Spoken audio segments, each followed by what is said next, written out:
Doug Jones, 62, is a specialized non-human actor who has played an array of fantastical and ghoulish characters, from the loyal Abe Sapien in Hellboy to the demonic entity in The Bye-Bye Man.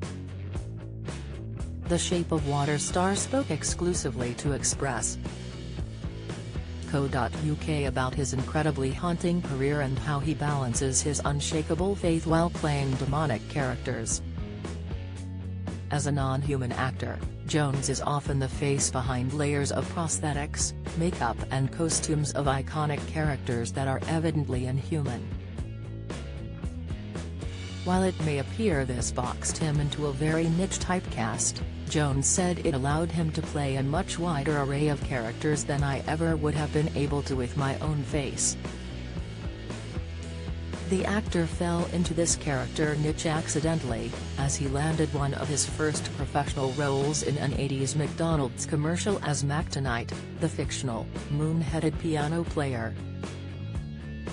Known to be a team player, and willing to try almost anything for his craft, Jones began receiving a few referrals for more peculiar characters and soon found himself working with the likes of iconic filmmakers Tim Burton and Guillermo del Toro. While he catapulted to the top of Hollywood, his own image remained in relative obscurity, which he claimed is a welcomed blessing. He shared, "Another best part is being able to play memorable characters in huge projects without being easily recognized in public or causing a mob scene when I go out to a coffee shop."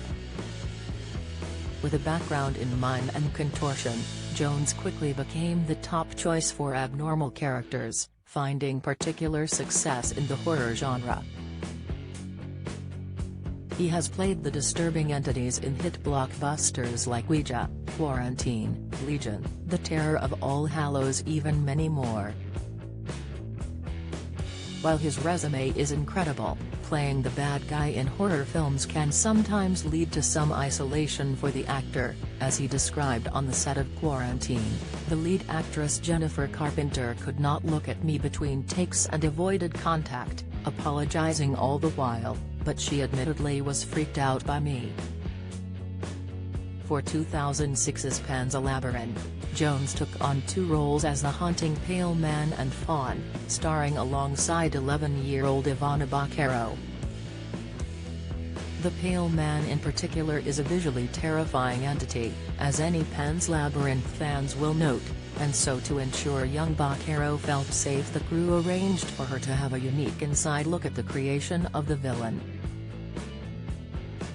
Jones shared, "My aim is never to scare child actors I'm working with. We had her join us in the makeup room so she could start with seeing the real unintimidating me, then watch as the artists built and glued on my look for the day, both as the Fawn and the Pale Man. That made me not so scary to work with." When looking at some of his startling characters, many may not realize that Jones has strong ties to his Christian faith and has found a unique balance between his beliefs and his work. He candidly revealed, "Basic rule of thumb and hope for me would be if the entire story is moving somewhere positive, as in the forces of good overcoming the forces of evil. In such a story, someone has to play the bad guy, and I'm okay if that has to be me. As long as that kind of story doesn't negate or mock the God who loves me, I can find the entertainment value in them." Due to his niche, Jones has had the opportunity to wear some of the most incredible costumes in Hollywood, and his first time arriving on set in full character garb is always a momentous occasion. "Don't miss," he shared, "one of the more memorable ones was when I was revealed as Abe Sapien for the first Hellboy movie. I was met with gasps, but also applause, and even tears. My tears included, as I was overcome with how beautiful the artists at Spectral Motion had made me." Jones's physical acting skills are unrivaled, but that doesn't mean the job is easy under layers of latex, makeup, clothing and extra appendages. He explained, The further you get from human, the more difficult it's going to be. Among those difficult ones was when I played a six-legged giant insect, the mother bug in a straight-to-VHS feature called Bug Buster.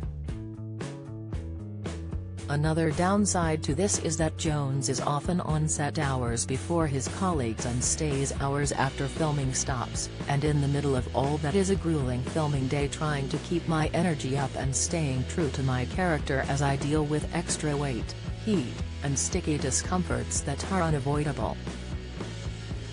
The actor declared this is the worst part of being a creature actor. Although he spent most of his career in relative obscurity, the actor is being recognized now more than ever as he has appeared on screen with his own face recently, most notably as the titular character in My Name is Jerry. Jones admitted he felt a bit more exposed using his actual face, comparing it to walking out of the house in nothing but a Speedo. But I soon realized that everyone else is also in a Speedo, and it's okay. Despite being one of the most famous creature actors in modern cinema, the Hocus Pocus star is still undeniably humble, noting that he is a victim of imposter syndrome when aspiring actors mention he is a mentor to them. He gushed, "Just when I wonder if anything I've done on film amounts to anything, it is these moments with a young actor that are quite fulfilling.